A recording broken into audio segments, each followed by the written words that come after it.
रोज सुबह हम अपने घर में जब उठते हैं और उठने के बाद जो पहला काम होता है वह होता है घरों की सफाई।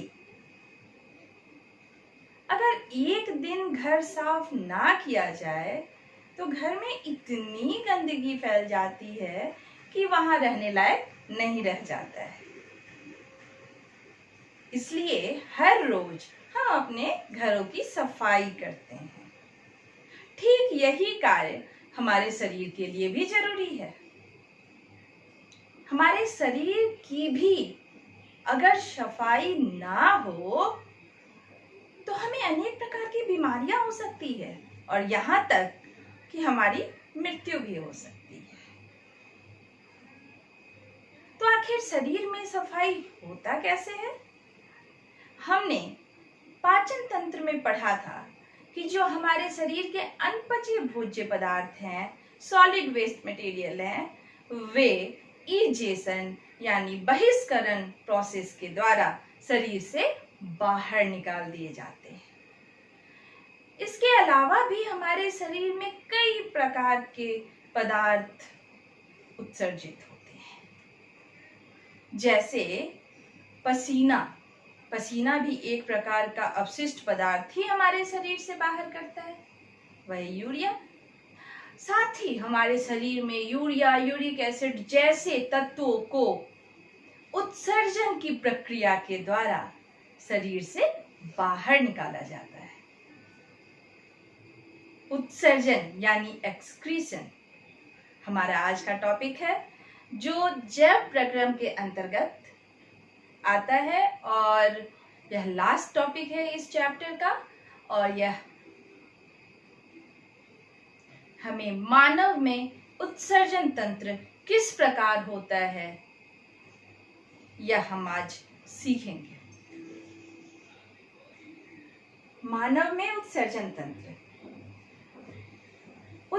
तंत्र की संरचना को अगर हम देखें तो इसमें एक जोड़ी किडनी यानी वृक्क पाया जाता है, जो शरीर के पिछले हिस्से में निचले भाग में रहता है।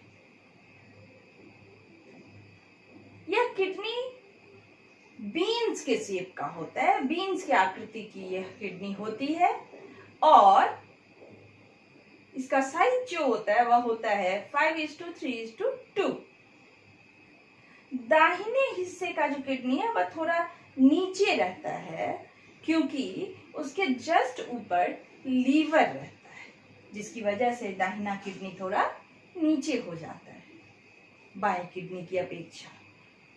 ये दोनों किडनियां यूरेटर यानी मूत्र वाहिनी के द्वारा यूरिनरी ब्लैडर यानी मूत्राशय से जुड़ा हुआ होता है। किडनी में जब मूत्र यानी यूरिन का निर्माण होता है, वह यूरिन जाकर यूरिनरी ब्लैडर में जमा होता है और उसे समय समय पर शरीर से बाहर निकाल दिया जाता है यूरेथ्रा के द्वारा। आखिर यहाँ जो यूरिन का निर्माण होता है वह कैसे होता है? एक्चुअली हमारे शरीर में जो यूरिया, यूरिक एसिड जैसे उत्सर्जी पदार्थ होते हैं वह ब्लड में रहते हैं यानी रक्त में रहते हैं, और रक्त को शुद्ध किया जाता है यहाँ किडनी के अंदर। किडनी हमारे ब्लड के प्यूरिफिकेशन का कार्य करता है, ब्लड को प्यूरिफाई करता है। यहाँ जो रक्त आते हैं और बाहर निकलते हैं वह है रेनल आर्टरी और रेनल वेन यानी वृक्क धमनी और वृक्क स्राव के द्वारा किडनी में आते हैं और बाहर निकाले जाते हैं। अगर रक्त में यूरिया, यूरिक एसिड जैसे पदार्थ रह जाए तो इवन व्यक्ति की मृत्यु तक हो सकती है। इसलिए इसे लगातार बाहर निकालते रहना जरूरी होता है। और यह किस प्रक्रिया के द्वारा किया जाता है? उत्सर्जन के द्वारा। उत्सर्जन तंत्र यहाँ इस कार्य के लिए निरंतर कार्यरत रहता है। अब अगर किडनी की संरचना को हम गौर से देखें तो किडनी को अगर बीचों बीच काटा जाए तो यह दो भागों में बटा हुआ होता है। बाहर वाला हिस्सा कॉर्टेक्स और अंदर वाला हिस्सा मेडुला कहलाता है। किडनी के अंदर लगभग 1 बिलियन से ज्यादा नेफ्रॉन नामक संरचना पाया जाता है। यह नेफ्रॉन ही उत्सर्जन तंत्र की इकाई होती है। जैसे हमारे तंत्रिका तंत्र की इकाई न्यूरॉन होती है, वैसे ही उत्सर्जन तंत्र की इकाई नेफ्रॉन होती है। यह बहुत इंपॉर्टेंट क्वेश्चन है ऑब्जेक्टिव एग्जाम के लिए कि एक्सक्रीटरी सिस्टम का यूनिट क्या होता है। यह होता है नेफ्रॉन। और एक किडनी के अंदर जो नेफ्रॉन की संरचना होती है उसका अगला हिस्सा कॉर्टेक्स वाले भाग में होता है और पीछे का हिस्सा मेडुला वाले भाग में होता है। और यहाँ जो लगभग मिलियंस ऑफ नेफ्रॉन है वे आपस में मिलकर एक साथ मूत्रवाहिनी यानी यूरेटर में जाकर जुड़ जाते हैं। अब हम यहाँ नेफ्रॉन की संरचना को डिटेल में देखेंगे, क्योंकि नेफ्रॉन ही वह इकाई है जो रुधिर को छानने का यानी प्यूरिफिकेशन करने का कार्य करता है। यहाँ नेफ्रॉन का आगे का जो हिस्सा होता है वह कुछ इस प्रकार होता है जैसा कि हम चाय छानने के लिए छन्नी का इस्तेमाल करते हैं। इस संरचना को वुमेन्स कैप्सूल या वुमेन्स संपुट कहा जाता है। इस वुमेन कैप्सूल के अंदर रक्त नलिकाओं का गुच्छ रहता है, उसे ग्लोमेरुलस कहा जाता है।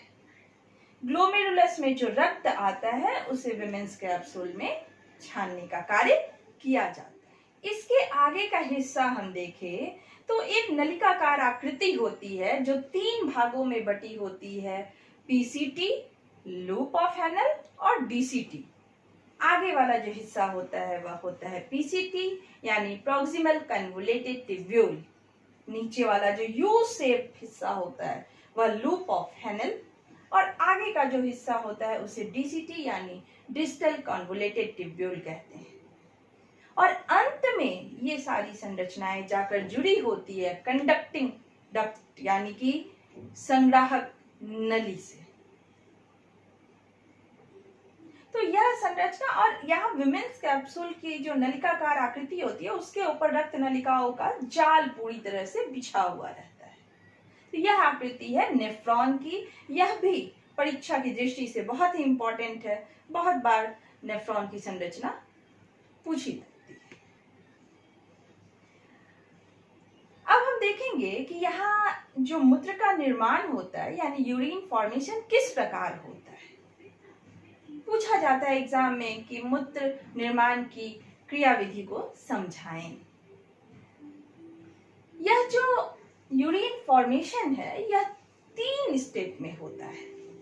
पहला अल्ट्राफिल्ट्रेशन, दूसरा रीएब्जॉर्प्शन और तीसरा सिक्रीशन। पहला अल्ट्रा छानन की विधि, दूसरा पुनः शोषण और तीसरा श्रवण। पहला स्टेप जो अल्ट्राफिल्ट्रेशन का है वह वुमेन संपुट में होता है। यहाँ नलिकाकार जो आकृतियां होती हैं, ग्लोमेरुलस जो होते हैं, वह जब रक्त को लेकर आता है तो वुमेन संपुट उसमें से अमीनो अम्ल, प्रोटीन, यूरिक एसिड, यूरिया और जल जैसे पदार्थों को यहाँ छान देता है। छानने के पश्चात जब आगे का भाग जब नीचे नलिकाकार नली में जाता है तो वहां बहुत बार ऐसा होता है कि बहुत सारे उपयोगी पदार्थ भी वुमेन्स कैप्सूल के द्वारा छान दिए जाते हैं जिसकी जरूरत हमारे शरीर में होती है। तो वहां पुनः जो उपयोगी पदार्थ है उसे रीएब्जॉर्प्शन यानी पुनः अवशोषित कर लिया जाता है। कहाँ? नलिकाकार आकृति जो है वहां। जो उपयोगी पदार्थ है उसे अवशोषित कर लिया जाता है। जो एक्स्ट्रा अगर वाटर भी निकल गया है तो उसे भी अवशोषित कर लिया जाता है। कुछ अमीनो अम्ल, सोडियम, पोटेशियम जैसे लवण, उसे भी पुनः अवशोषित कर लिया जाता है। और अंतिम भाग में जो सिक्रीशन होता है कि मूत्र का जो कंसंट्रेशन है यानी सांद्रण है वह एक निश्चित होना चाहिए, ना तो बहुत अधिक वो गाढ़ा होना चाहिए, ना ही बहुत अधिक पतला होना चाहिए। उसका कंसंट्रेशन एक सर्टेन लिमिट में होना चाहिए और वह लास्ट स्टेप में डिसाइड होता है। अगर बहुत अधिक वहां कंसंट्रेशन बढ़ चुका है या बहुत डाइल्यूट हो गया है तो वहां सिक्रीशन होता है फिर से, और एक नॉर्मल जो यूरिन का कंसंट्रेशन होना चाहिए उस मात्रा में वह यूरिन का फॉर्मेशन होता है और उसे फिर कंडक्टिंग डक्ट यानी संग्राहक नली में डाल दिया जाता है। और सारे वुमेन्स सारे नेफ्रॉन की जो संग्राहक नलियां हैं वह आपस में मिलकर जो यूरिन फॉर्मेशन होता है उसे यूरेथ्रा यानी मूत्रवाहिनी के द्वारा यूरिनरी ब्लैडर में भेज देते हैं। तो यहाँ मूत्र निर्माण के 3 स्टेप हुए। पहला स्टेप वुमेन्स आउटपुट में जो अल्ट्रा फिल्ट्रेशन होता है, दूसरा रीएब्जॉर्प्शन यानी पुनः अवशोषण जो नलिकाकार नली में, और फिर अंत में सिक्रीशन यानी स्रवन।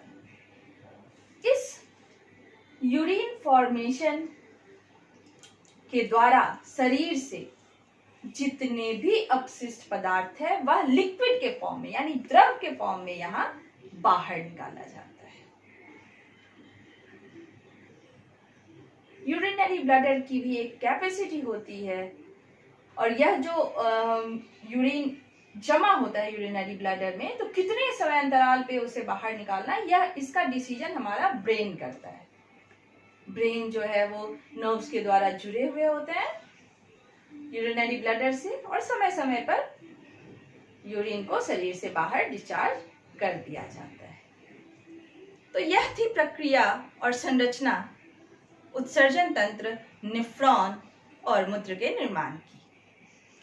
कभी कभी पौधों में भी उत्सर्जन देखने को मिलता है और पौधों में जो उत्सर्जन होता है उसके लिए कोई निश्चित आकृति नहीं होती है, बल्कि वहां गोंद तथा सफेद द्रव के रूप में उसे पौधों से बाहर निकाल दिया जाता है। रबर ये भी पौधों का उत्सर्जी पदार्थ ही माना जाता है। तो इस प्रकार आज हमने देखा उत्सर्जन तंत्र और आगे के भाग में नेक्स्ट चैप्टर के रूप में हम देखेंगे वर्ग 10 का नियंत्रण एवं समन्वय यानी कंट्रोल एंड कोऑर्डिनेशन। जैव प्रक्रम का यह अंतिम भाग था और इससे रिलेटेड जो क्वेश्चन है वो नीचे डिस्क्रिप्शन बॉक्स में गूगल फॉर्म के द्वारा दिया गया है, उसे भी जरूर बनाएं। और अगर पीछे के टॉपिक्स को देखना है से रिलेटेड तो वह भी डिस्क्रिप्शन बॉक्स में लिंक में दिया गया है, आप उसे देख सकते हैं। धन्यवाद।